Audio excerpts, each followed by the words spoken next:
Now, to get on with our program, I've asked Suzanne Feather to introduce to you our moderator for today. Uh, Suzanne is the director of our national board, the Pachyderms. We're honored to have her here. I sit on that board as well. We've got members of various Pachyderm clubs that are here as well. We welcome you and thank you also. Customarily, what we do is we usually take the time to introduce our dignitaries that are here with us. But in the light of time, we won't have an opportunity to do that. But we do recognize you guys. We do thank you guys for being here. And if you will, just give one round of applause to our dignitaries that are here. Thank you very much.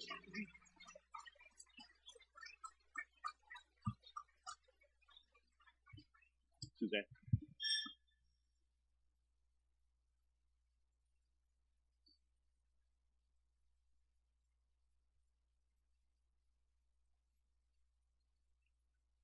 Wow, this is great. So sorry that you guys have to stand, but what a great turnout. I just want to say that the Greater Tomball Area Pachyderm Club is a part of the larger National Federation of Pachyderm Clubs, and each of our clubs strives to become the integration organization among the various Republican organizations through education of their members.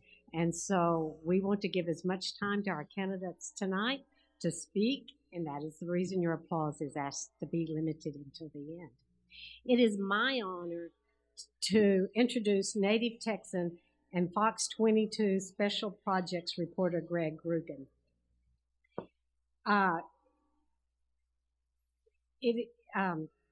Greg has received over 200 journalism awards. I'll not recite the whole 200, but I'll kind of group some of them together. He has received 28 Long Star Emmys. The Houston Press has made him the Journalist of the Year at least 3 times, 38 Associated Press awards, the National Education Writers Award, a 7th time winner, 7 times he has won, the Edward R. Murrow Award. Greg broke into the TV business in the Texas border town of Laredo, where lots of activity is going on right now. He is a graduate of the University of Texas Plan 2 Honors Program. After he then left to go to Alaska, where he, for a better part of a year, he was covering the Exxon Valdez oil spill. He returned to Texas to cover state politics as a Capitol Bureau chief.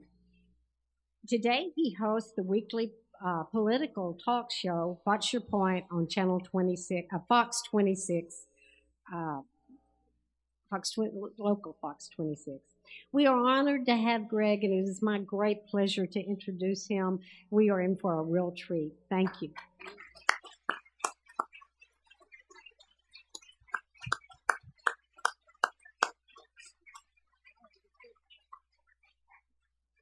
Good evening, everyone. I've been on television a long time, but I'm never more nervous than in a room like this. I see a lot of friends, a lot of people I'd like to be friends with. Like to welcome our Fox 26 audience watching on our website. This is an incredibly important election. I want to say this. We have 2 extraordinarily high-quality candidates here. I respect them both. I've talked to them both. And I expect they respect each other, and we're going to just go along that theme. No disruptions. We've got law enforcement here, and if not, Mike Knox is here, and he still has his skills. Ray Hunt will be on his hip. If that doesn't work, we'll sit Kubosh and former council members starting on him. Anyway, I'm going to read the rules now. We're going to get underway. Each candidate will be given 3 minutes to introduce themselves. This is a time for giving background, information, work experience, life experience. Once the questions begin, each candidate will have 2 minutes to answer the question. Each opposing candidate will have a 1 minute for response or rebuttal or their own views. and we may do a little modification there, and I'll let the candidates know. The first candidate to answer the question will then have 30 seconds for rebuttal. I'm the moderator. I have discretion, and then we're going to have a 3-minute close for both of these candidates. Are we ready to go?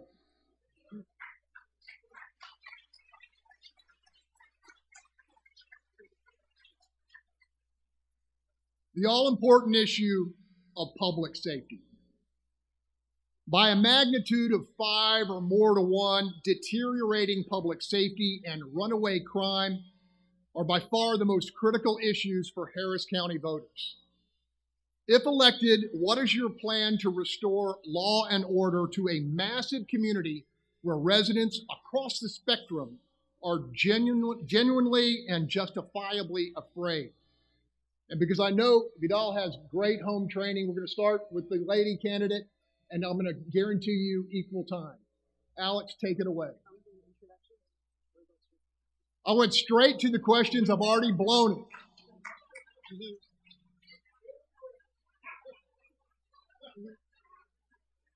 So you guys can settle on that first question. Think about it. Let's start with introductions.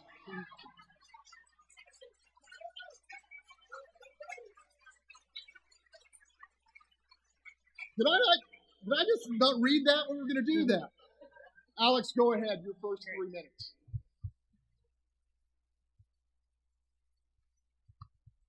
All right, good evening. Thank you all for being here tonight. It's obviously a great crowd. A lot of people fired up about beating Lena Hidalgo. So my name is Alex Mueller, and when I'm county judge, I want to restore our county and make it the county where people want to flock to, where we get the best and the brightest who want to start their careers, build their families, build their businesses, because that's why my husband and I moved here. You know, Harris County for so many years was the model of the American dream, a true meritocracy. And like all of you all, you know, my family and I, we've seen the last few years the devastating impact of these policies. We have a crisis in our streets, a crisis in our jails, and a crisis in our elections. And that's why this election is so important, because our community can't take another 4 years of these failed progressive policies. You know, so today, you as the voter, you have to choose. Who do you think can lead our county? Who can end the corruption and restore integrity back to make Harris County the beacon that it was before, the true model, the representation of the best of America? So because we may never get another chance, why I want to just impart, this is the time we have to stand our ground and fight. And I'm hoping to earn that opportunity. And when you ask me, hey, political outsider, what can you do? How can you do this? I'd say just look what I did in this primary. In the primary, I was a political outsider. I was outspent 3-1. I had no insider relationships, no funding. All I had was the ability to get people excited around good conservative governance. And with that, we built a broad coalition, and we beat the establishment, and we beat them by a wide margin. I have over 10 law enforcement groups that have gotten behind me and said, we trust you to tackle crime. Yesterday, I was fortunate enough for fire to weigh in. We typically don't see fire weigh in on county elections, but things are that devastating. Not only have we had strong first responder support, but grassroots leader, the business coalition, proud to have Mattress Mac, and many people in this room. I'm the only candidate with multiple county and city officials. Very proud to have the support of Steve Raddick, who's in the back, as well as Mike Knox. That's when I say, can you build a broad coalition? Now, what about your qualifications? Can you lead? All right, I am a political outsider. I spent my career in the military, right? So I have organized before, and I spent the next 6 years working oil and gas finance. I started my career at West Point. From West Point, I served in Afghanistan. I proved I can be calm in a crisis. I dismantled IEDs on my hands and knees. I can perform under pressure. And I'm hoping to earn your vote. Thank you very much, and God bless America.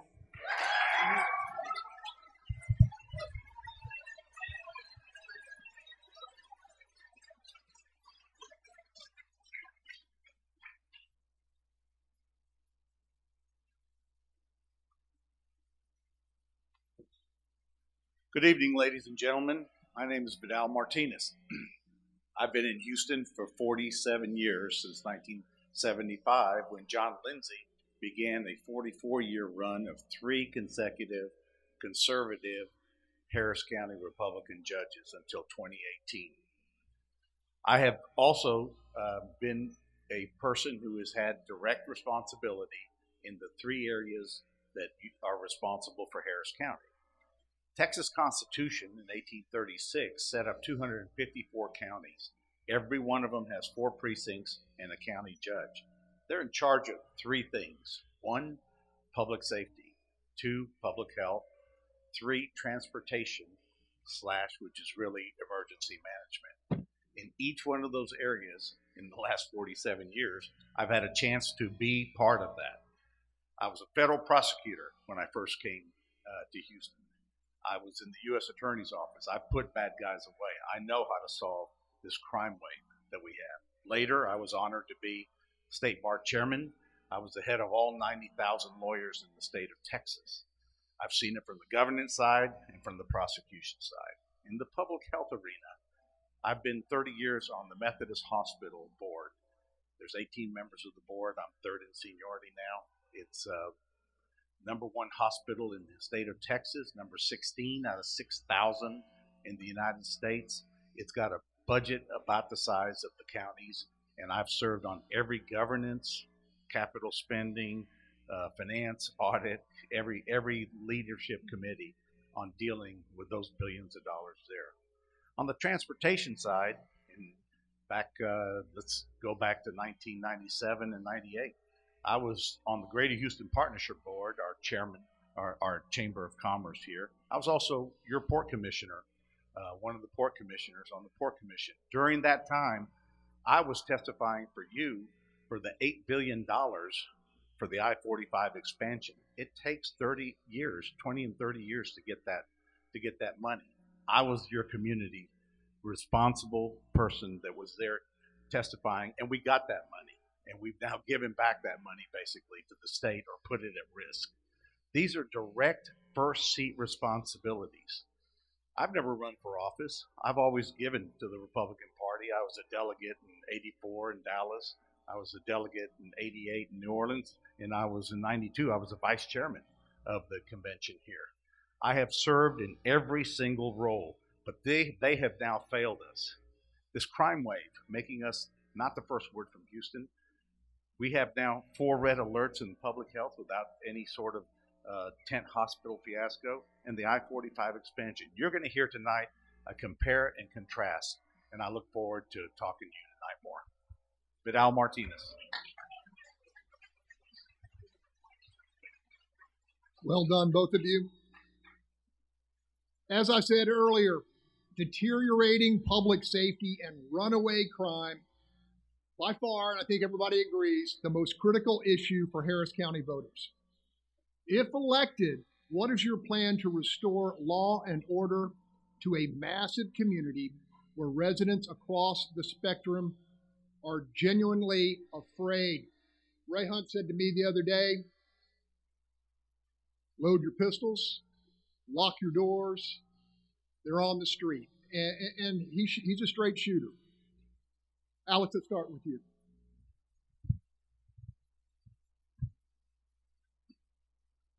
So in tackling crime, as a candidate, there's only so much we can do, but I've tried to take action even though we're only a candidate. So the first thing that I've already done is I filed an amicus brief to challenge the O'Donnell consent decree. O'Donnell consent decree is the legal linchpin or justification for creating this revolving door. When we take back Commissioner's Court and have a 3-2 majority, that won't say Alex Mueller, that'll say Harris County. And when we do that, that'll change the legal backdrop. We'll be able to get rid of the Justice Administration Department, which is this essentially research arm that, as we all see the body count piling up, is putting out taxpayer-funded reports saying bail reform's working. That's not the problem. We all know bail reform isn't. So the first thing is changing the legal backdrop to shut the revolving door. The second is funding. As county judge, that really is the impact that you have. Your funding priorities reflect your actual priorities. And when I started digging into our county budget, the first thing that was apparent jumps off the page is the shift. When we had John Lindsay, who I'm proud to have endorsed me, and Steve Raddick, law enforcement was almost a third of the general fund. Now, even though our budget's doubled in a few years, it's only 15%.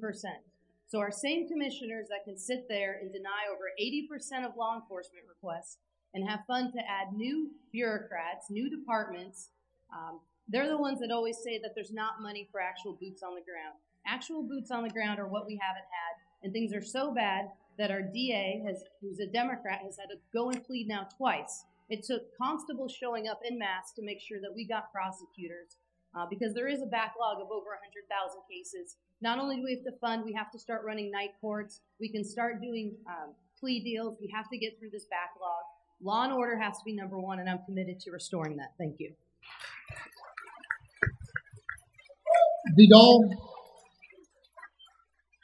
Vidal, because this issue is so critical, take 2 full minutes.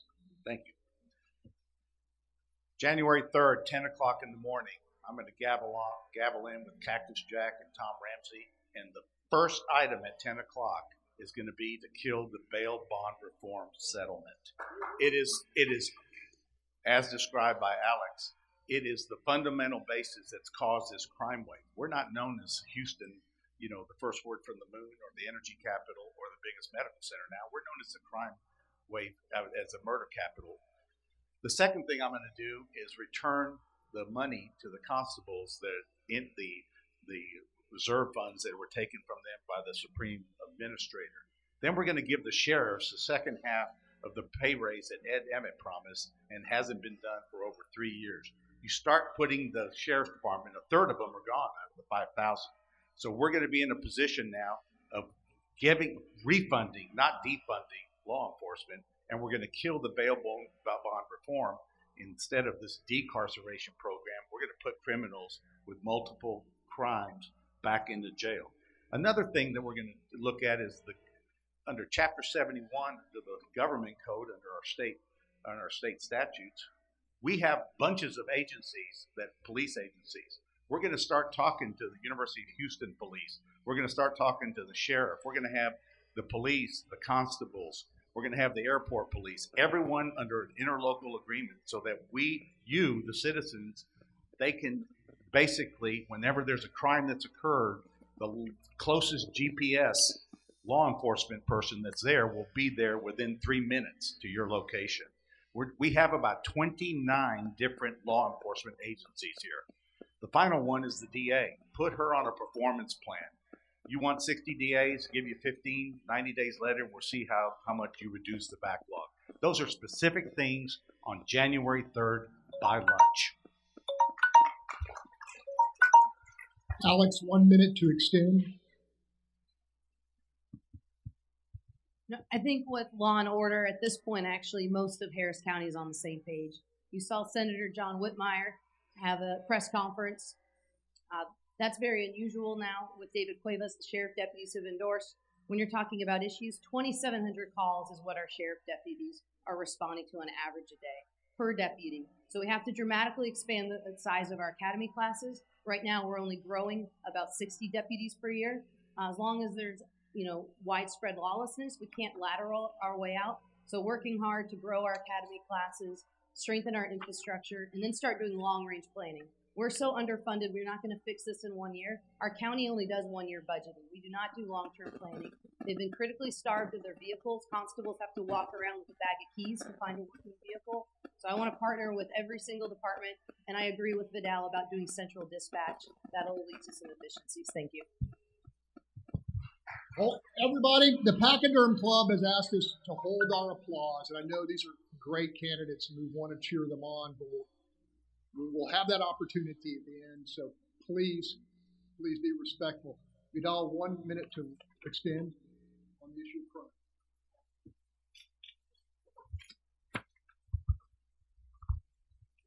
How embarrassing is this murder rate for all of you? It's about time, and they don't care. This county judge came in here with her George Soros, AOC, left, progressive, decarceration, defund law enforcement. We have got to stop that. We're 7.5 million people in this area. We're 4.7 million in our county. How about we start acting as the third largest county in America? And how about if we start acting as the biggest county in Texas and take care of our children, our families, our parents, and the public? We have to get back to a mode where law enforcement doesn't feel like every time they're exercising their duty, they think they're making a career decision. We need to take care of our men in blue, and we need to do it right now. I'm going to go to another public safety question.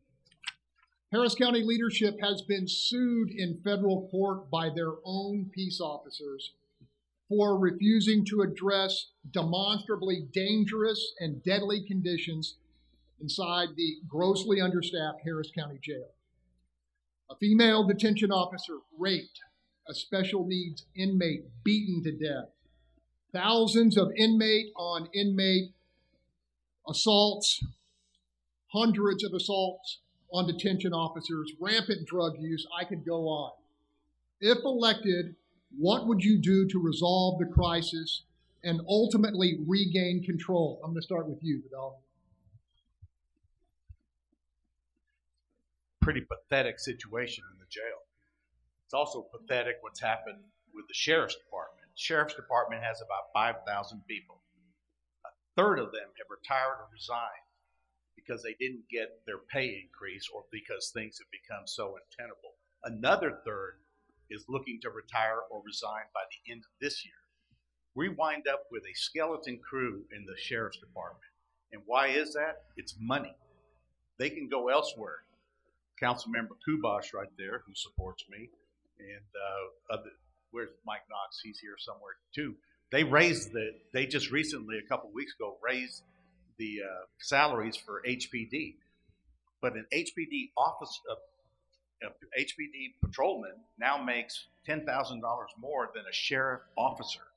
We can't do that. We can't hire.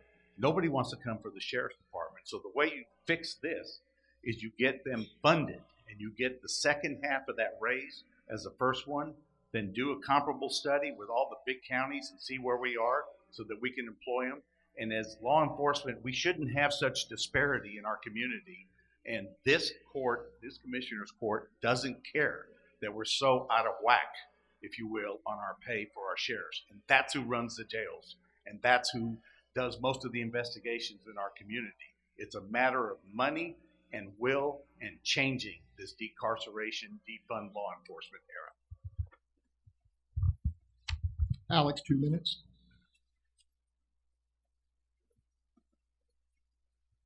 So since Lena's administration has taken office, our sheriff deputies, the inmate to guard ratio, we've not complied with state law. If you want to ask how is a person left alone for 15 minutes to be brutally raped, it's when you don't have the proper inmate to guard ratio. So we're critically starving of resources to the point where we don't have enough guards to actually produce law and order. Yesterday, David Cuevas, head of the Sheriff Deputies Union, said, listen, we can't protect inmates, we can't protect ourselves. So it's not even just the pay, we don't have enough boots on the ground. And that's really what I've been advocating since I launched my campaign. Fully funding doesn't just mean competitive pay, which is part of it, but you have to actually have enough people to do the job. We don't do proactive policing, and in our jails, you're so far from that where we can't even guarantee the safety of those working inside. When people know they're threatened, it's very hard to find people to fill those billets. The other things that happens because they're so critically short-staffed is they get locked in. You don't get to go. Oh, you thought you were working a 12-hour shift? No, you have to stay here. We're critically short. So increasing that manpower, returning law and order even within our jails is how you attract the talent. I don't want to do this, and making as well their competitive pay. Thank you. I'm just going to ask this question. Any rebuttal on that, or should we move to another? Just real quick, won't even take a minute. What kind of situation are we in when our sheriffs are suing commissioners' court? Okay? We're going to stop that. We're not going to have an adversarial system with our deputy sheriffs and law enforcement with county commissioners' court. And I'm going to do everything I can with Commissioners Cagle and Ramsey to settle that lawsuit, dispose of it, and get us back onto funding the Sheriff's Department. And that's who sued the Commissioner's Court. It was the Sheriff's deputies who did that. Thank you. I'm going to work with the Precinct 2 Commissioner because I think we're going to take that seat as well. Thank you.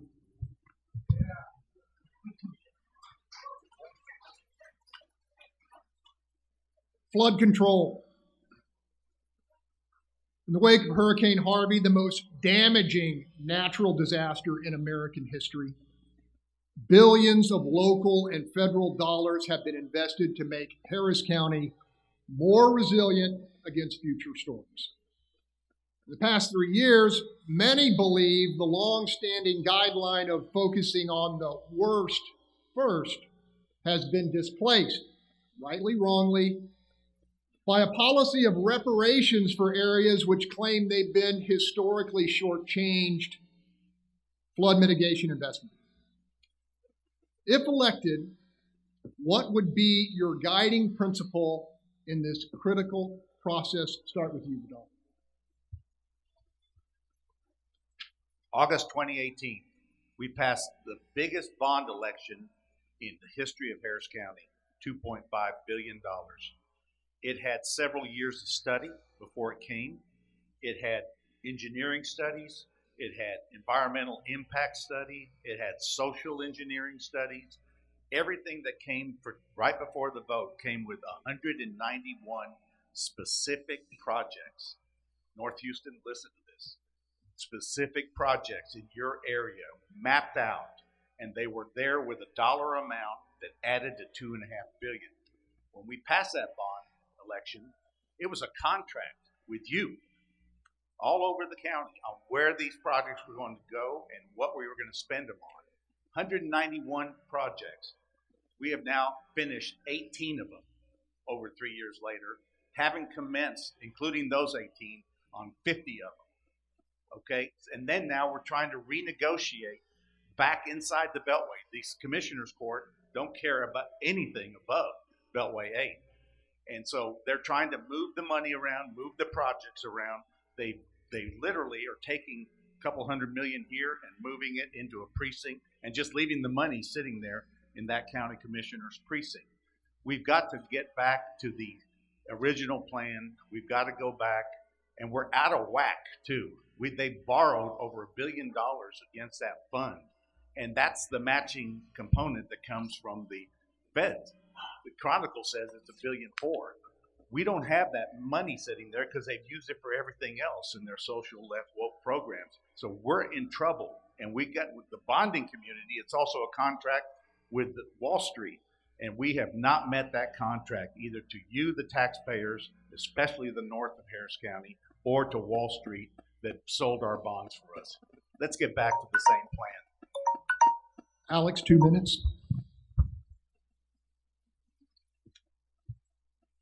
So in the bond where we paid $2.5 billion of your taxpayer money, we're actually short roughly $1 billion. The reason you hear a lot of different numbers floating is because Rodney and Lena, they want to add projects. They have not changed our current projects. Adrian Garcia tried to, he did not get the vote. So we're roughly 20% through those 191 projects, and every week in Commissioner's Court, they actually do provide an update. But what is scary, and I do agree with, is the fact they are trying to switch them. I believe in worst first, but what does worst first mean? If you ask Rodney and Adrian, it's worst first plus a social equity adjustment.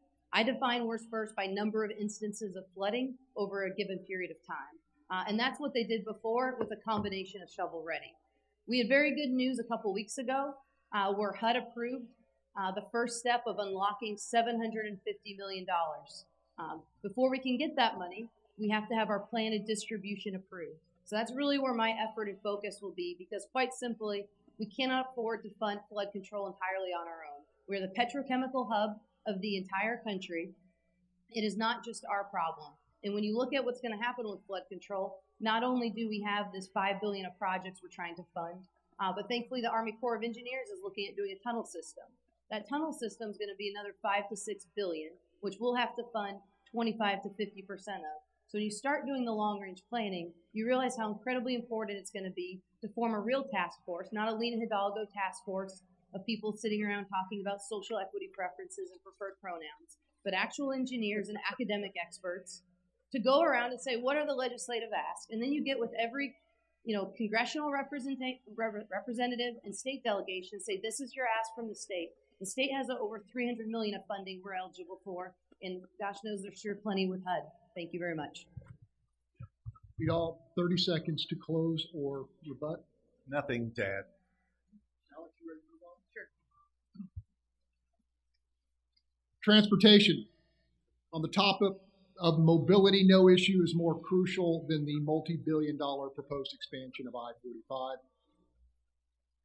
The current Harris County Democratic leadership has litigated with Texas DOT over current plans, which they claim disrupt and displace predominantly minority neighborhoods and their residents. Congressman Dan Crenshaw and many others have warned that Harris County and Greater Houston are in danger of losing that federal investment. If elected, what course would you pursue to preserve the project? And I'm going to start with you, Alex. So I think what happened with I-45 is some activists got in front first, and they really mismanaged and mismessaged it. So a lot of people got upset without really understanding. And part of it's even just the marketing. There is one environmental report, but really it's multiple projects. Right now, segment 3, which is even a confusing name, the ring around downtown, that's the part that's fully funded. You know, it's very hard to understand what the objections are to that segment 3 because the majority, almost the top 10 congested spots in the state of Texas are right there, as well as it ranks pretty high in the top 15. It's about 8 spots in there. So from a safety issue, it's a no-brainer. When you think about hurricane evacuation, it's critical. And when you look at the displacement, it's Clayton homes. Those were projects that were damaged horribly during Harvey, most of the residents. So I think if you can go sit down, have those real talks again with people, you know, there's different objections people have, but when you start looking even at segment 3, which is funded, $3 billion, most dangerous stretch of highway in Texas, I think you can make progress. The whole thing's very exciting, but it's about 10 years to get it done, and it's actually having dialogue because Sheila Jackson, she's the one that actually filed the letter. That letter triggered the Title VI investigation. That's been going on for over a year. We were shovel ready a year ago because of that federal investigation. We're held up. So until DC changes, we have to get, right now, Adrian Garcia's kind of straddling the fence. Mayor Turner's straddling the fence. They all know that at least part of this they want now. And trying to give them that opening to say, listen, I know you originally had concerns. They've adjusted the project. Take a look at it now. Thank you. Vidal, take 2 minutes on this topic. These infrastructure projects, they take 10, 20, and 30 years to get. Again, in 97 and 98, I was testifying on behalf of our community to get qualified for the I-45 expansion. You have to get qualified, then you have to get funded. So those are two different mechanisms. You can have a bunch of projects like the deepening and widening of the port for $500 million every 5 years. Then you get authorized for it, and you still have to go fight for a 200% of the authorized projects that are out there. This community went through decades of this effort. It wasn't a short term. It had hundreds and thousands of man hours that were applied to it. There are somewhere in the order of 70 different studies of one form or another, from social engineering, social impact, transportation, what it was going to do to neighborhoods, what the eminent domain effects were going to be. When I was testifying in 97 and 98 for that, this was a 1980s idea of Bob Lanier, our mayor here, when he was chairman of the Texas Highway Commission. That's how long it takes. The state basically gave us a check for $8 billion. We turned around and said, no, we want to renegotiate. TxDOT said, you can't renegotiate. We've got decades worth of plans here. And so we turned around and sued them. All right? This is not something, no county has ever done that before in the history of Texas. We get to the very end of the process. They say commence. As Alex said, we were shovel ready. The next day we could have started that. And although things are funded, there's nothing that's happening going forward until the whole project either gets funded or lost. And ladies and gentlemen, Dallas, Austin, San Antonio, West Texas, and the Valley are all waiting for us to fumble this ball. We got to get that fixed. And on day one, by noon, I'm going to cancel that lawsuit and get our money back. Rebuttal, 30 seconds. I would just clarify, it's not a take it or leave it project. I've spent a lot of time talking with TxDOT. There's approvals along the way. We could end up with a sliver of it, nothing. Hopefully we get the whole thing. I think that's somewhere we're unified. We all want all investment. I'm extremely pro any investment in infrastructure. How do we efficiently move people and goods? But that's part of the bad messaging that the far left has said, that it was this throw it on you, take it or leave it. They've had dozens of meetings with community outreach, how to make this project better, and even revise plans over time. So that's where your job as an elected official is to go figure out how to make it best for our community, because TxDOT has been over backwards to try to make this the best plan for our community. Thank you. 30 seconds, Vidal. Well, Ms. Mueller, you came from California 6 years ago. You don't know how the process works in Austin.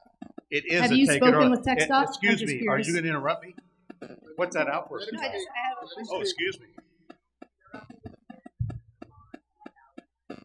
This is not the way the process works, and she totally misunderstands. It is a take it or leave it. TxDOT is not going to negotiate with us for social prejudice index, period. We're about to lose that money. If she had been here longer or had been in a leadership role on any of this, she would understand that. I just have a question. Have you spoken to anyone on TxDOT? I just spoke with several members of your team about 2 days ago. So I'm just curious where you got your information. Okay, last comment. I was testifying in front of TxDOT on the I-45 expansion and have watched it, and it caused me to run against Lena because I was the person that was partly responsible for getting that money here. I know more about this than you will ever know. Okay, everybody, moving on to another transportation question.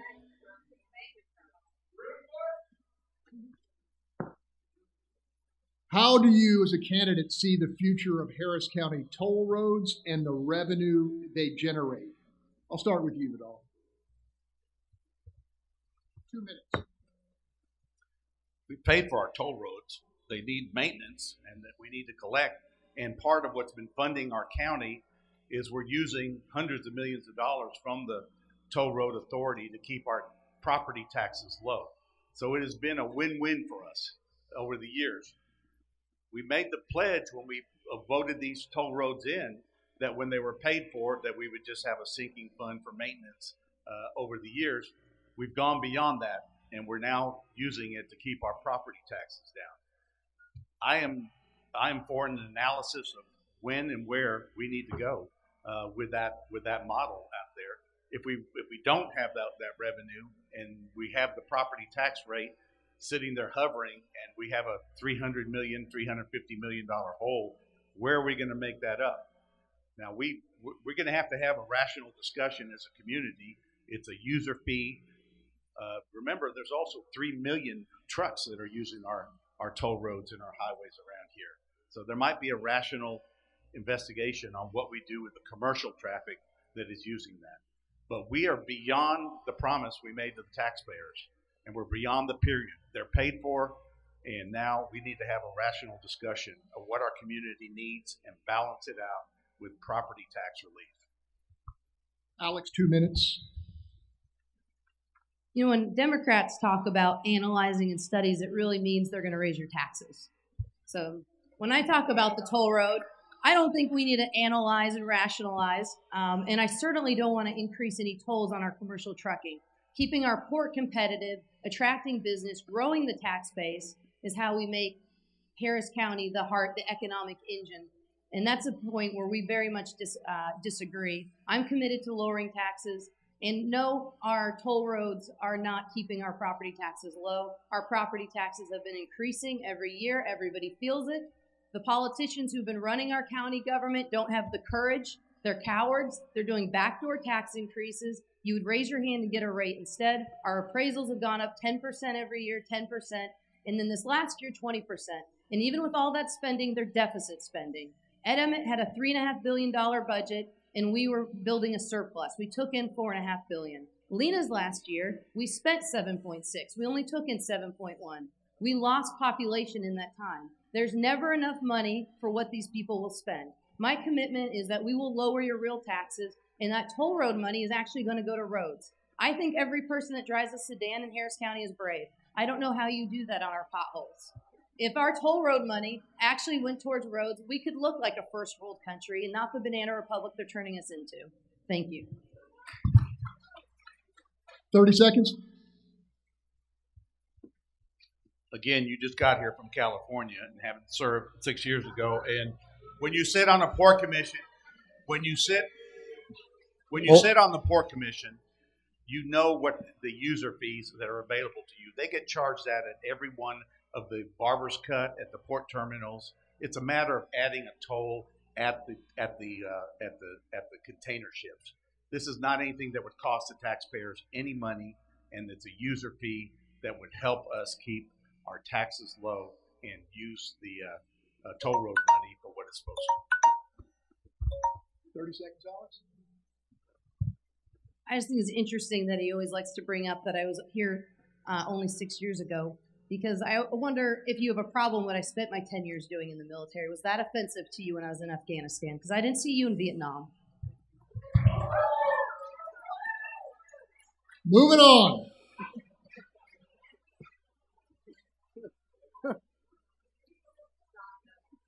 Integrity and anti-corruption.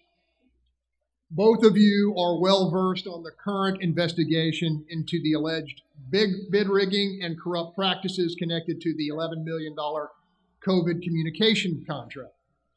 While Judge Lena Hidalgo and her inner circle of advisors have denied wrongdoing, what does the evidence presented so far tell you, and how would Harris County operate differently with you at the helm in terms of competitive bidding and transparency?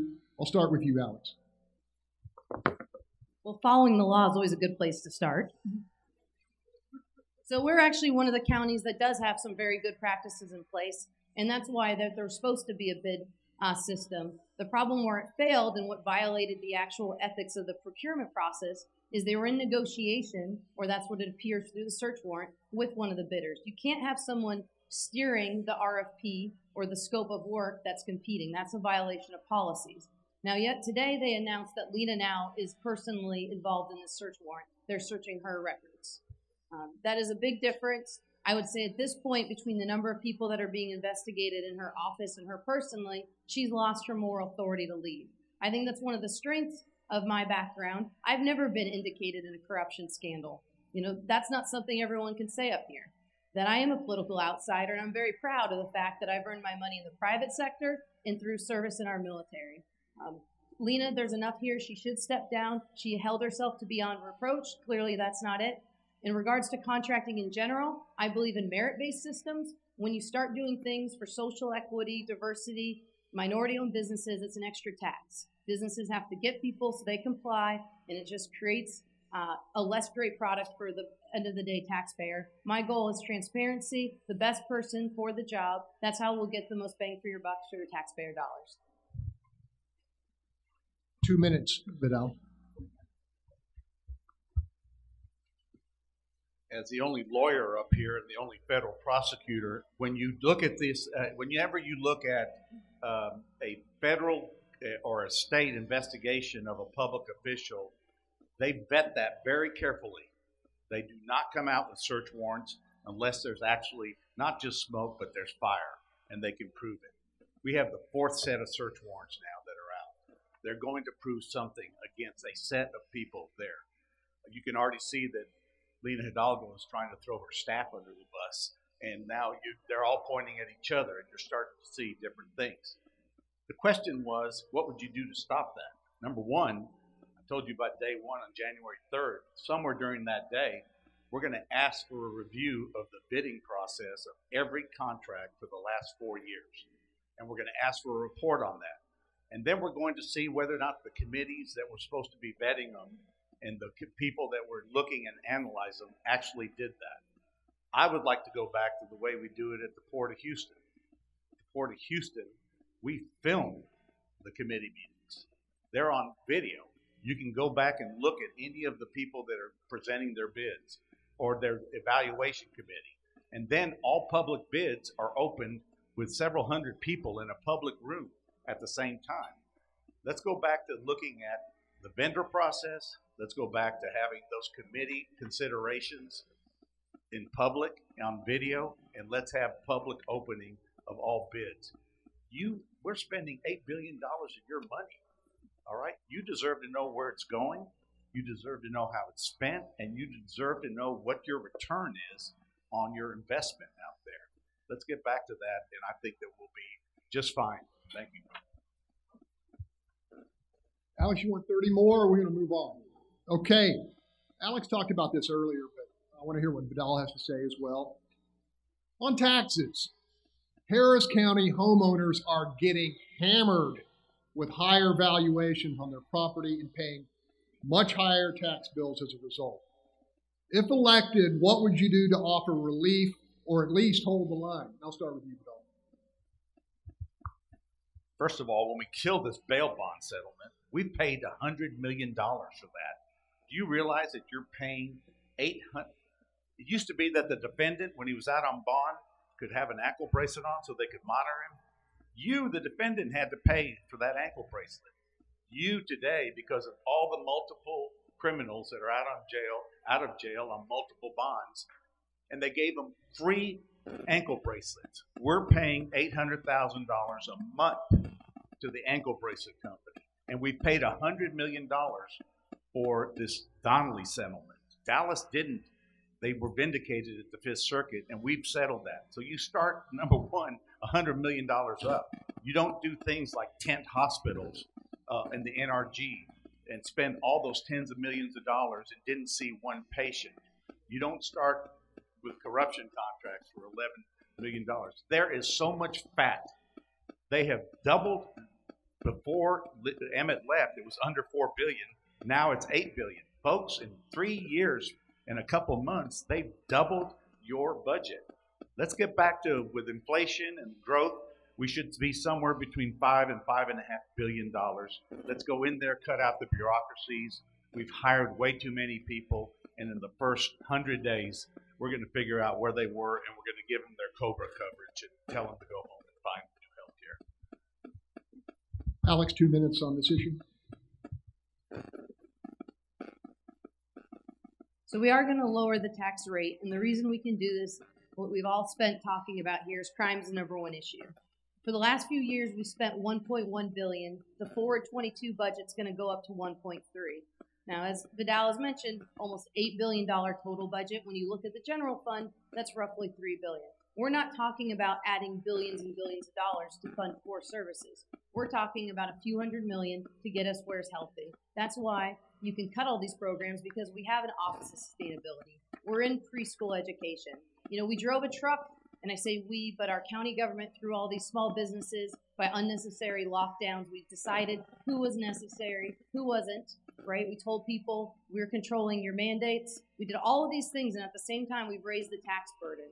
You know, Lena created an Office of Economic Opportunity. Well, instead of that, why don't you let things be open, get more efficient regulations, increase our permitting time? Right now, it takes months for people to get permitted to do businesses. Those are all extra taxes. The point being, they're spending in all the wrong places. If you actually started prioritizing investment in infrastructure, law enforcement, and you cut out everything else, you'd have dramatic room to increase. If you look at the growth of the administrative state, we fight crime right now by bureaucrats. So we added David Berry at $400,000. We made him our administrative budget director. Now he has 5 deputies. Those each make $250,000. So when Lena and them deny over 80% of budget requests, we just hired a bureaucrat for $250,000, and he's going to have his staff. And the layer cake goes on and on and on. And that's what's been so dangerous, is it's top-heavy, very expensive white-collar employees. Meanwhile, there's not enough money for our jails. There's not enough money for boots on the ground. We have to lower taxes. There's ample opportunity to cut the fat. Thank you.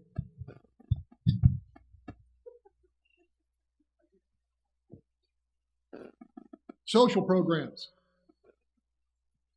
County Judge Lena Hidalgo and Democratic commissioners are funding an unprecedented number of new social programs, including millions for the legal defense of undocumented residents facing deportation. Hidalgo and her allies say these investments are essential and long overdue. What's your position? I'm going to start with Alex. No.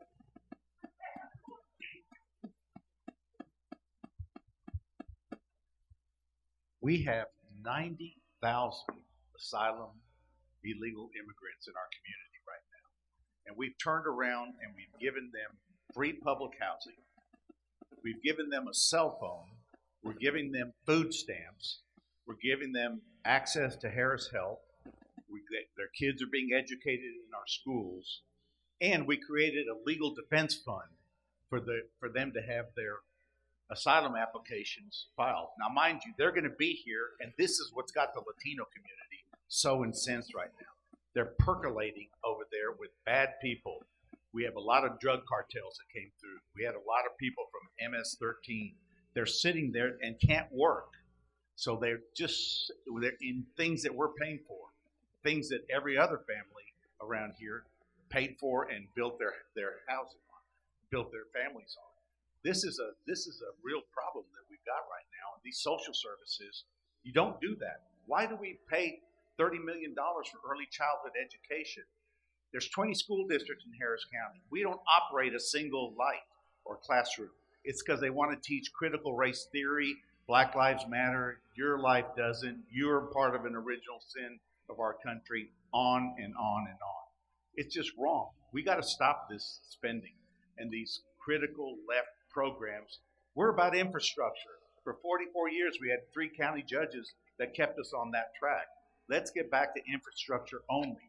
There are a lot of social services that are available. Let the city do it. Let community churches do it. Let the philanthropy community do it. Let the State Bar of Texas and their Access to Justice Fund pay for those lawyers, not your infrastructure dollars. Let's get back to business.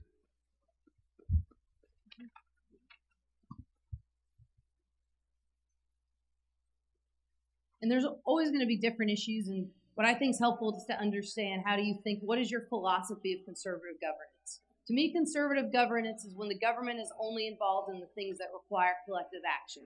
Your security, you need law enforcement, you can't do that for yourself. Our roads, bridges, flood control, those are things that we need government involved. Where we don't need government seems to be where Lena wants to spend all of her time. She wants to tell your kids whether they should be vaxxed or not, whether to be maxed or not, whether your business should be open and closed. Individual decisions belong with individuals. We're not the Life of Julia. If you remember the Barack Obama cartoon, at every step of your life, that's what they've tried to recreate at our county level. And that's why I just said no, because it's not even a compromise. All of this growth of the state, if it wasn't there under Ed Emmett, it's a very high bar for why we should have it again. The number of departments we've added is almost too many to count. We've got at least 12 new departments and a host of new bureaucratic positions. We have to return power back to the people and get back to doing a few things and do it well. Thank you.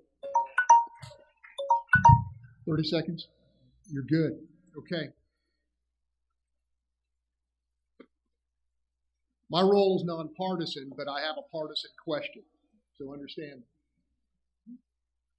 All these folks here, or a good many of them, might be concerned about how you spend your personal money as an indicator of values. And I think I've been asked to ask you if either candidate has contributed money to the other party at any given time. I will start with you, Vidal. First, that question is coming around the social circles as an indicator of whether or not I'm a real Republican or not. Since 1980, I voted in every Republican primary. Since 84, I'm a delegate. 88, I'm a delegate to the Republican National Convention. I'm a vice chair. I've been appointed by every Republican governor to some agency, commission, or university board. I have given you can measure these things now, I've given over $200,000 to Republican candidates. I gave in that same time period less than $10,000 to Democrat office holders, not candidates. They were office holders because we were in a position, there's a lot of people around that are trying to give us money or you're trying to get something from them that are Democrats. So whether I'm your port commissioner, I'm on the University of Houston Board of Regents, I'm on the Methodist Hospital Board, I'm the State Bar Chairman, whether I'm in a role out there that requires that we deal with the Democrat office holders in place. In the case of Lena Hidalgo, poof, in 2018, she wakes up and lightning strikes and she's the county judge. Me and most of the Greater Houston Partnership Board made a business decision to at least have some access to her and hope that we could help have some influence on her to be able to drive the county car. She quickly disappointed on us. These are business decisions that you're making for the community. And at the same time that Donald Trump supported Hillary Clinton before she disappointed him, same thing with Lena Hidalgo. She disappointed all of the business community and now we're running against her to take her out. I'm here to do that. Go ahead, Alex. So I've only given to Republicans, and I just want to know, when you were writing that check to Lena, did you feel a little bad about it? 30-second rebuttal. Let's talk about that. My California, tourist here comes here, and 6 years later, 6 years later, facts are hard, aren't they? All right.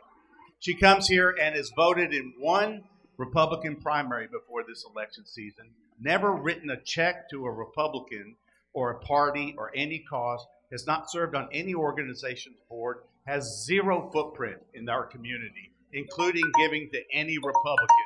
She said once in response, "Oh no, I gave the $200 cash to Dan Crenshaw." Madam, that's illegal for you to do that. And Dan is not stupid enough to take $200 cash. You have not given to any Republican at all whatsoever. And you've not voted for Republicans. 30-second rebuttal. Yes, so disagree. You can pull up on FEC and you can see all my donations. That's not a matter of opinion, it's a matter of fact. So you should get your facts correct. I was a registered Republican as a teenager in California. That is a unicorn, and I happen to be a bit of a unicorn and exceptional in many ways. But I have never voted for a Democrat, and I've never given $1 to a Democrat. And I don't measure my service or worth to a community by being appointed to partisan boards. I am not a political insider. If you want the establishment, it's right there. I'm an outsider. I want meaningful change for our community.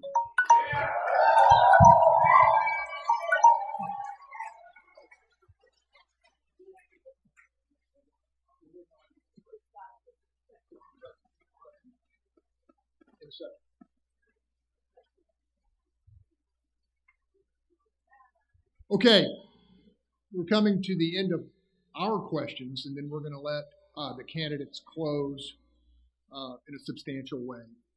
I call this the tiebreaker question. And I'm talking to both these two candidates who I respect, and I assure you there are plenty of voters who admire you in this room. They respect you both, but ultimately can choose just one May 24th. With that understanding, what quality or qualification should be the tiebreaker for these voters? And I'll start with you, Vidal. Electability. You can be qualified, you can be experienced, but you have to be electable. And I'm just curious that my opponent just said that I was part of the insiders. Her supporters are the River Oaks crowd. Her next fundraiser is at Ned Holmes' house, right next door to River Oaks Country Club. Richard Weekley supports her. She has the ultimate insider group right now that's supporting her. Kind of curious that she made that statement. So, electability. This race is about a race for the Latino community's heart and soul. It's up for grabs right now. The Democrats abandoned the Latino vote. There's 3.1 million on the Texas border. There's 3.2 million in our area. Latinos have switched in the two out of the four biggest counties on the border. Right now, we are fighting for the soul. AOC came out and said 4 weeks ago now, you keep Lena Hidalgo in there, she locks in Houston as deep blue, and there's 5 big counties become that, and she's your next governor in 2026. That's what's going on here right now. You got to have somebody that's been in my community. Que puede hablar español a ellos y para ellos. If you can't talk to them, you can't talk for them. I've been out there. I've been in every single Latino organization, chaired it, been honored over there. I was Mama Ninfa's personal lawyer. I filed a lawsuit against the city that got the 2 extra seats from 14 to 16 for the Hispanic community. I am well known out there. I am going to represent my community. I'm going to spend the next 4 years after I'm elected. We need 5 to 8% of that vote. And electability is a very strong third component. You can be qualified. She has no experience here, but she is totally unelectable. And I'll in my closing statements, I'll talk a little bit more about that. Alex, qualification or quality that should be the tiebreaker? Now, the tiebreaker should be who can lead with integrity and honor. That's what's been missing in our county government. There's corruption at multiple levels. Hold your applause. Hold your applause, please. But what I would say about electability, because this has come up quite a few times, is I am second generation Hispanic. I am not fluent. I've never purported to be. I actually think it's a great thing you are, making sure my kids are. Bulk of my family is fluent. I unfortunately am not. But that's not a disqualification to lead, right? I have been able to get today, Bienvenido has endorsed me, Hispanic organization, Libertad, Nicaraguan, Venezuelan, and Cuban refugees. People get excited about liberty. That's what we haven't had. We have not had freedom in our local government. I'm also proud to have the support of Houston Police Officers Spanish-speaking organization. Again, that wasn't because I looked a certain way or sounded a certain way. It was because they trusted me to lead our county. What you need to understand, and we all have to think about, is this is the third largest county. Over 150 languages spoken.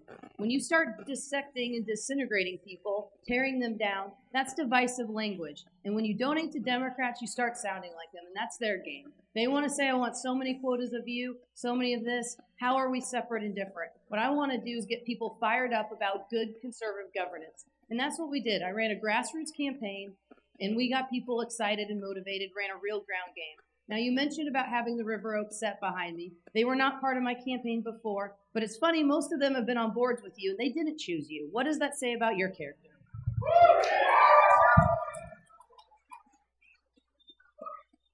Okay, here we go. 3 minutes to close. Oh, let me respond to that, Greg. Okay, take 30 seconds. Isn't it funny? We had 9 people in this race. 5 of the 9 people she got 71% of the vote did not vote for her. 66% of that 71 is with me. Ask yourself why. They saw us at various different functions, dozens of functions together. They saw, and I have the endorsement of 5, and the 6th one is coming, and at least he says he's going to vote for me. Ask yourself why. This is not about the River Oaks set. She's the insider on this thing, and it's time, and I'll close on my 3 minutes. Alex, do you want 30 seconds more, or are you ready to close? Okay. Does anybody remember who started this thing? Who did? You opened? You ready? We're going to have to flip a coin. Is it? I think.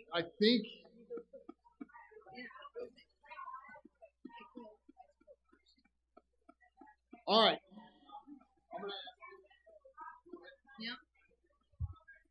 Quiet, please. Let's hear them. Quiet, please. Thank you all for being here, including, I really do want to thank even the people who are not supporting me. This is about beating Lena Hidalgo. And down the road, if Alex is our nominee, I'm going to support her. She's already said in public that she would support me. There's only 3 people that are going to, one of 3 people are going to gavel in on January 3rd. I think I'm the most electable. I certainly have the qualifications. I certainly have the experience. But I want to get back to this electability issue. I think we're going to need 5 to 8 points of the Latino community. And if we don't, the Democrats are going to be, excuse me, in the back, I'm sorry. If we don't get that set up for this fall, the Democrats this is a national race for them too. You can see AOC, that she's raising money all around the country right now for this. And I think that there's an issue with guarding. This is the future of the Republican Party too, is the 3.2 million that are sitting right here. We're going to have a sustained effort to bring in the Latino community. And Ms. Mueller has brought into this campaign, she doesn't speak Spanish, but she's Hispanic, and she is the granddaughter of Alejandro del Moral, and she respects him and learned from him. My problem is that the Democrats are going to find this picture of Castro to her grandfather as a compatriot in the communist revolution. And they're going to use this against her. And in the Latino community, there's no more hatred than communist Castro. And this is inscribed. This is a picture that's inscribed to her grandfather as a compatriot of the revolution. It's right here. It's on the internet. It was sent to us just in the last day or so. Democrats have this, and they're going to use it. Quiet, please. You think you think they're playing games, the Democrats? There's not going to be a single way that a communist Castro grandfather that gave her all her inspiration is going to be elected from the Latino community. And that you have to look at electability. And if you don't, we're going to lose this race. We haven't won this race by any chance. No matter the wind behind our back, no matter how bad Lena is, we have to be in a position where we can take that seat back. Ronald Reagan said, nominate the most qualified individual who can win. Ask yourself, who can beat Lena this fall?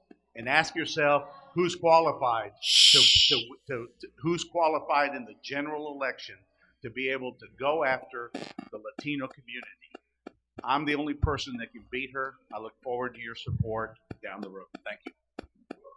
So this evening, I'll be uploading an award from the city of Los Angeles honoring my grandfather. He led the opposition against Franco, a dictator and a fascist.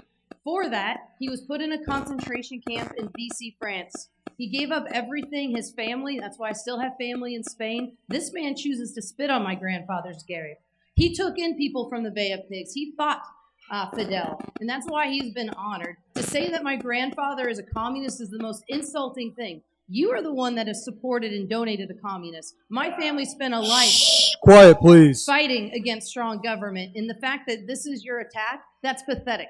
You do not unite and get people excited. We have to fight Lena. She truly is a communist. But your desperation, the best thing you can get on me is whatever this photo is. My grandfather started, and these are his supporters. But I guess I'd like to just take a minute back. At least you're finally starting to say some of the things your surrogates have said. I've seen the way you've run your campaign, and I don't respect it, and I certainly don't respect what you just did with my grandfather.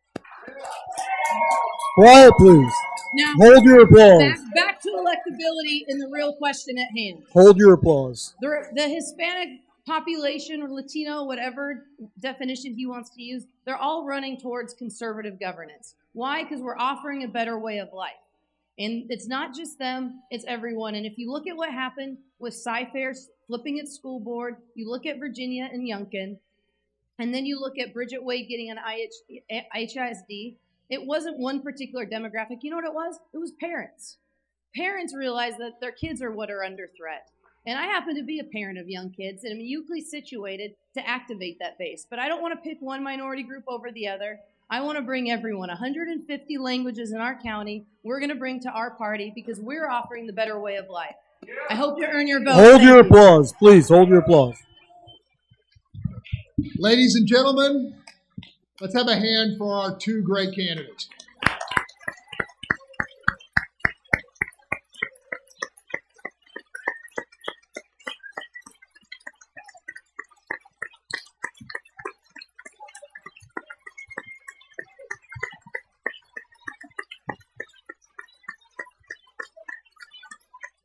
Thank you. Thank you.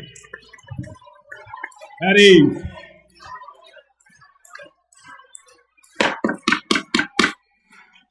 Please, have a seat.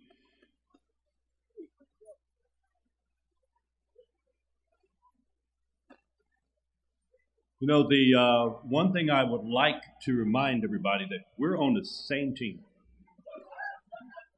We are. And let me remind you that here in Tomball, you are in the reddest part of Harris County. I can assure you. This is Jack Cagle and Tom Ramsey's turn. So, the one thing that I will say and that I totally despise is bickering among two great Republican candidates that have the same goal, and that is to turn our Harris County back to red.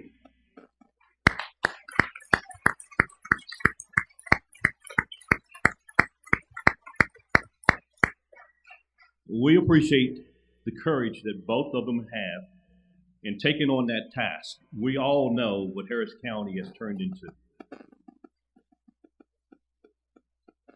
What I'd like to remind you of as well is that our Pachyderm Club here in Tomball, we endorse no candidates, but we are merely here to bring you information so that you can make a proper, intelligent choice as to who you would like to vote for. What kind of example are we choosing for our kids here? At our meetings, we invite young Republicans to our meetings. We need to give them a great example as to how Republicans act. I, again, want to thank you guys for being here. We will have our next meeting here May the 5th. We meet in this place, in this space here, each month.